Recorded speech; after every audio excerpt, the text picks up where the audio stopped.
Hey everybody, Economic Ninja here. We're going to talk about shipping containers, inflation, and what's happening with the shipping industry. And I think it's really incredible. So without further ado, I don't know if these people have woken up yet. We'll find out in the video. Let's do this.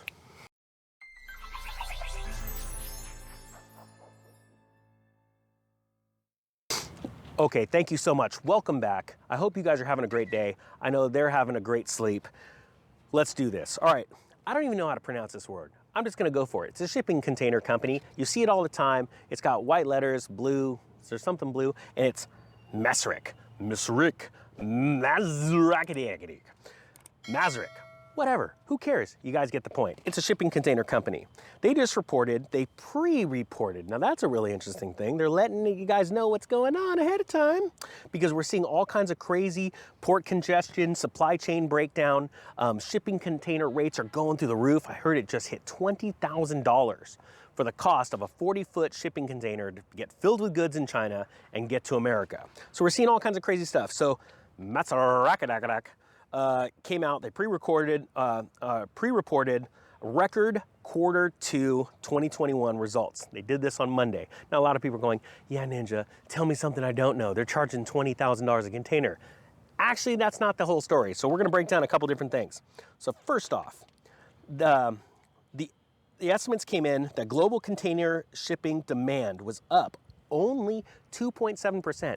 Now, that was in quarter 2 versus the same period 2 years ago. And you gotta now go back 2 years because last year was so screwed up, okay? So they're going back 2 years before all this started while everybody was like, whoo, life is good. I'm going to a restaurant and there's gonna be a bunch of tables and they might be full of people. There was a whole new world back then, right? You know, we got a whole new world now. So they're going back 2 years. So compared to then, when everything was fine and dandy, right? Back in the beginning of 2019, before you ever heard of some crazy, wacky, something that came from another country, right? It's gonna make you cough. It's only up 2.7%. That doesn't make sense. You're going, Ninja, wait a minute, that doesn't make sense. But the prices are going up. It's just nutty. Well, check this out. First off, they said the average freight rate was $3,000 per 40-foot container. And you go, wait a minute though, I've been told 20. Now that's up 63% from $1,860 back in quarter 2 of 2019. You're like, well, that doesn't add up. Then the Drury, man, I'm bad with this stuff. It's okay, I'm still here. The Drury World Container Index, say that fast 3 times, rose to $9,300, a little over $9,300 per FEU. Don't ask me what that says, what that means, because I didn't write it in my notes. Per FEU. I know what you guys are going to do in the comment section. It rose. That was 6.7 times higher than what it was 2 years ago, okay? So this is the Drury World Container Index. It rose to $9,300, up 6.7 times. Now that, to me, what is that, 5, 6, 700%, something like that? I'm not good with math. That's hyperinflation, right? What they're saying is this. It comes down to capacity due to congestion in US ports. You see, right now, China has an issue. They can't get a hold of containers. They're out of containers. Because when the US opened up, we started buying all kinds of stuff. We were given a bunch of stimulus money. We're like, whoo-hoo, big screen TVs and PlayStations. I don't even know if you know, there's like a little run on PlayStations. There's all these bots buying up PlayStations. Instead of $500, people are selling them on Facebook and Craigslist for $750. It's just crazy. But hey, it's capitalism. I love it. So right now, China is trying to shove PlayStations into these containers and all these TVs to meet demand. And there's all kinds of other stuff they're trying to sell you too. But really, by and large, it's just junk. Trying to stuff them into containers that they don't have, because what happened is all the containers at first, when the mad rush, well, our stimulus money, we ran to Amazon and Walmart.com, filled up those, they get over these ports and we've got congestion in the ports. So we're having a problem because we do not have a few things. We have a lack of employees because a lot of people are staying home and going, I'm getting paid. So I'm gonna stay home, right? I'm gonna stay off of my job, wherever it is in the supply chain, okay? I'm not talking about just dock workers. Those guys are out crushing it super hard. They're trying super hard. And I think the Port of Los Angeles just broke a record a few months ago, right? Of processing these things in. But the problem is they can only process so much because they only have so many docks with the cranes, right? And then they have an issue because they get those, the dock workers are just crushing it, getting all the containers off the ship. And then they're like, well, where's the trucks? Well, we have a massive glut of qualified truck drivers because of a great little federal law that passed in January that stripped the licenses from a lot of people, hardworking men and women that were changing their lives, trying to do the best for themselves and their families, and they had their license taken from them because of possibly something that happened in their past. And just so you know, that didn't change the way they worked, okay? I'm just telling you that right now.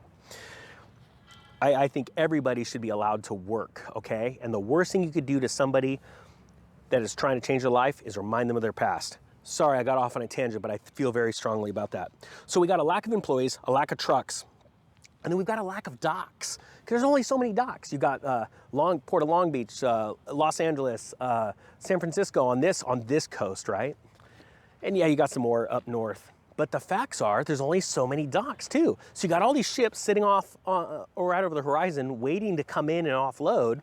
But then China's going, crap, all of our containers are over there. And they're like pleading, going, get the containers back. And so they're trying as fast as they can to grab these empty containers, but because remember, containers come off the ship, then they get loaded on a truck and they take off. And it's gonna take some time to get that container back to that ship and get it back over to China. Again, the supply chain got damaged because of an immediate, just like lumber, rush of people rushing down to the stores to buy lumber. They rushed into Amazon and Walmart.com, bought all this Chinese stuff, and all of a sudden now it just all came down in one whack.